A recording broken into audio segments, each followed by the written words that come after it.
Assalamu alaikum. Today we are discussing rank of a matrix by determinant method. कल हम लोगों ने देखा था रैंक की डेफिनेशन क्या होती है और उसको फाइंड आउट करने का तरीका बाय रॉ ऑपरेशन। रैंक की डेफिनेशन ये थी कि सबसे पहले आप मैट्रिक्स को एक्किलॉन फॉर्म में कन्वर्ट कर दें और फिर उसकी number of non zero rose count कर लें। अगर ज़ीरो रो आ जाती है एंड पे तो आप उसको एक्सक्लूड कर देंगे और जितनी नॉन ज़ीरो रोज़ होंगी आप उसको काउंट करेंगे, वो उस मैट्रिक्स का रैंक कहलाएगा। आज रैंक फाइंड आउट करने के लिए हम डिटर्मिनेंट मेथड यूज़ करेंगे, यानी डिटर्मिनेंट्स के ज़रिए हम इसका रैंक फाइंड आउट करेंगे। उसके लिए आप ये एग्जांपल नंबर 22 है मेरे पास, ये सॉल्व की हुई है, आप लोग देख सकते हैं। ये मैट्रिक्स है आपके पास। इसमें ये होता है कि एक तो आप रैंक फाइंड आउट कर लेते हैं, दूसरा आप जो एक्किलॉन फॉर्म फाइंड आउट करते हैं रॉ ऑपरेशन के ज़रिए, वो आप इस डिटर्मिनेंट मेथड से वो एक्किलॉन मैट्रिक्स भी हासिल कर सकते हैं। उसका तरीका भी अभी हम देखेंगे कि echelon matrix directly without any row operation हम कैसे फाइंड आउट कर सकते हैं।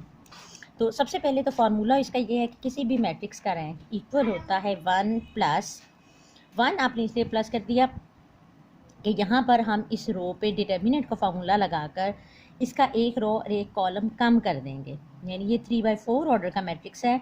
तो जब हम इसके डिटर्मिनेंट्स लेंगे तो हमारे पास 2/3 ऑर्डर का मैट्रिक्स आ जाएगा। एक रो भी कम हो जाएगी और एक कॉलम भी कम हो जाएगा। उसके हिस्से का हमने यहाँ पर 1 ऐड कर देंगे, तो हम लिखेंगे 1 plus rank of this matrix. अब एक नई मैट्रिक्स हासिल करेंगे और फिर उसका रैंक फाइंड आउट करेंगे। नई मैट्रिक्स किस तरह से आएगी, आपने साइड पे ये ब्रैकेट्स मैट्रिसेस को शो करने के लिए वैसे ही लगानी है।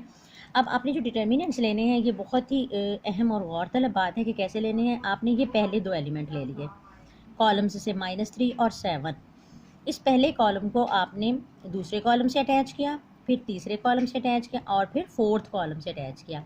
ये देखें -3 7, इसको जब आपने दूसरे कॉलम से अटैच किया तो 5 2।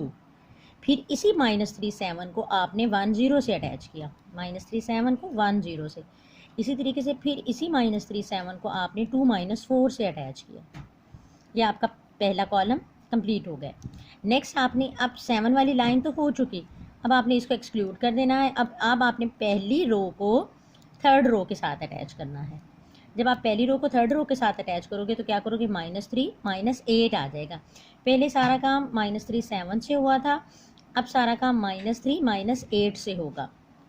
प्रोसीजर सारा वही रहेगा, यानी -3 -8 को आप अटैच करेंगे 5 3 से, फिर 1 1 से और फिर 2 6 से।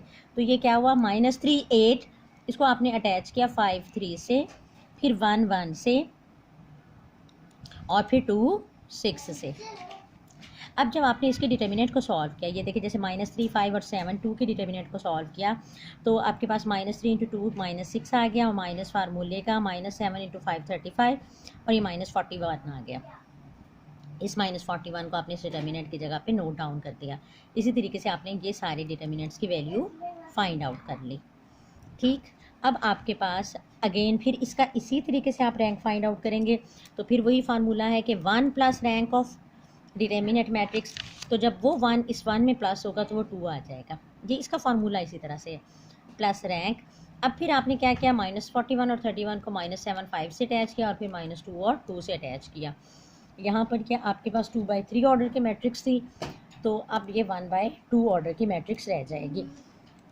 इसको अगेन आपने सॉल्व किया तो 12 और 144 आ गया। यहाँ एक बड़ी अहम बात है, ये अब आपने रो देखनी है। अगर ये 0 रो आ जाए, यानी दोनों एलिमेंट 0 हो जाएं, तो फिर इसका रैंक 0 हो जाएगा। और अगर ये नॉन 0 रो आएगी तो फिर इसका रैंक 1 हो जाएगा। अब ये क्योंकि नॉन 0 रो थी इसलिए इसका रैंक 1 हो जाएगा। तो इस रैंक की जगह पे हम 1 पुट कर देंगे तो 2 + 1 = 3 आ जाएगा। तो इसका आंसर यानी इसका रैंक जो होगा वो 3 हो जाएगा।